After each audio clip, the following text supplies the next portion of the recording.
As the 2-year-old continues to fight for her life, the police today made a big announcement. For days, they'd been tracking the movements of the main accused, Rajkumar, who was nabbed today through some solid police work.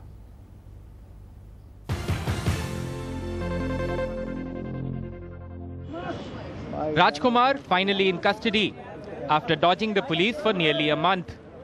The Delhi police say this cab driver is a key link in the chain of events that led to Baby Falak being battered and abandoned. He is accused of taking Falak from a friend and passing her on to the 14-year-old with whom he had a relationship. Eventually, the teenager brought Falak to a hospital in a critically injured state. Rajkumar was caught as he was trying to withdraw money from an ATM outside the New Delhi railway station. करीब 3-4 दिन पहले इसने गाजियाबाद के एक ATM से सबसे पहले 1400 रुपए विड्रॉ किए. जब वो विड्रॉ किए तो हमें इंटीमेशन मिली और फिर हम जुट गए. हम समझ गए कि ये दिल्ली आ गया है और गाजियाबाद और एनसीआर में घूम रहा है. He has not entered Delhi.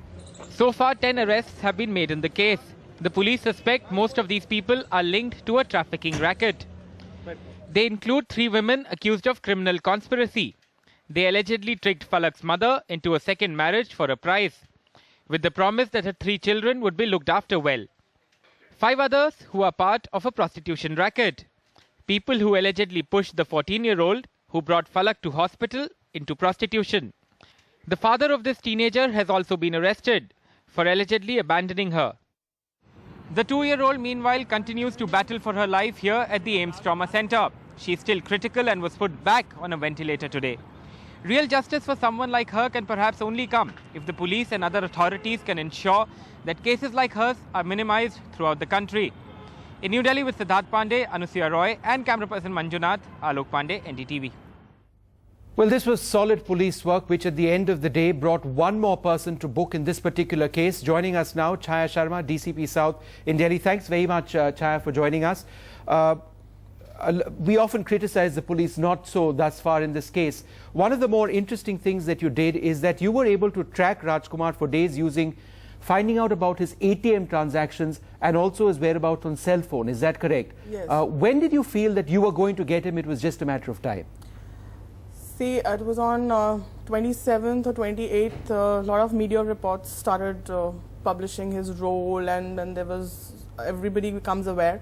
So, though one of our teams had already reached Mumbai and was very close to reaching his house, one of his friends in Delhi had warned him. He said that police must be looking for you, and it seemed that there's a bad case, not knowing exactly what the role Rajkumar would be playing, but since it was being played up by the media, he did not know what to do.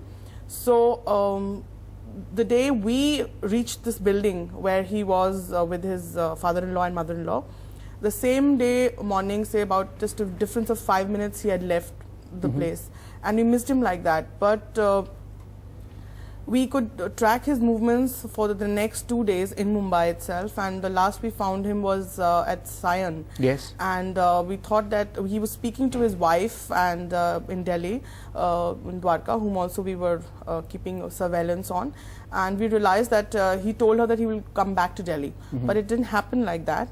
And he instead, now what he tells us is that instead he fearing that police would be looking for him at railway stations, at airports, which we were doing. Yes. And in fact, we even went to the extent of checking trains at the Mathura and Agra junctions for Rajkumar. Yes.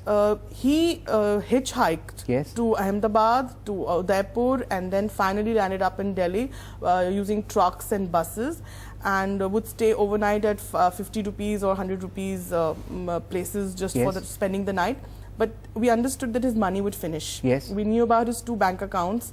Finally, when he was not contacting any one of his friends, his relatives, or anybody, we started tracking his bank accounts, because ATMs, and we were in touch with the bank officials, who really helped us. He had 2 bank accounts, one which was with HDFC, the other one was ICICI. Yes. So, say about 3rd or 4th, he withdrew $1,400 from Ghaziabad ATM. Right. And that was the time we understood that yes, he's come. And it was just a matter of time. But tell me this, with his arrest, what does this mean for justice, not just for Baby Falak, but also for the 14-year-old who brought the child to hospital? For both, I think in the baby's case, basically he should not have abandoned the child, even if he had good intentions of fostering the baby, as he says. Do you believe that? To that extent that till the time the baby was with him and his wife, and till the time the baby was with him and the juvenile, the baby wasn't maltreated. Yes. It was only in that period of 3, 5, 6 days alone with the juvenile that the child got hurt, and it is proved by the medical report also, and also by the other people's statements. So that thing being clear that he did not probably have any bad intention immediately. If he had other nefarious intentions, that at present there was no change in, he had not bought the girl. He just heard one of his friends saying कि मुझे एक लड़की अनाथालय में छोड़नी है, तो he said कि मैं रख लेता हूँ and मैं पाल लेता हूँ जब तक उसकी माँ वापस नहीं आती. So this was what he has told us, and I would like to believe him as of now till I find other evidence. Second was he should not have abandoned the child with a juvenile who herself couldn't take care of herself. Yes. It is believed that leaving the child with a juvenile and would not know how to handle the kid till the child is about 2 years old. It's very difficult for normal parents to handle children, and to expect a juvenile to be helping the child out in normal day-to-day life. It was very difficult, and she faltered on that part. And he was in touch with her on phone, and when he understood that probably she has hurt the child, he told her to take her to the hospital. So all this thing has also come in a lot of other conversations, and the juvenile has accepted to a certain extent this thing. NDTV's cricket app, Android and iPhone, fastest scorecard, special analysis and much more. Download free. ndtv.com/apps.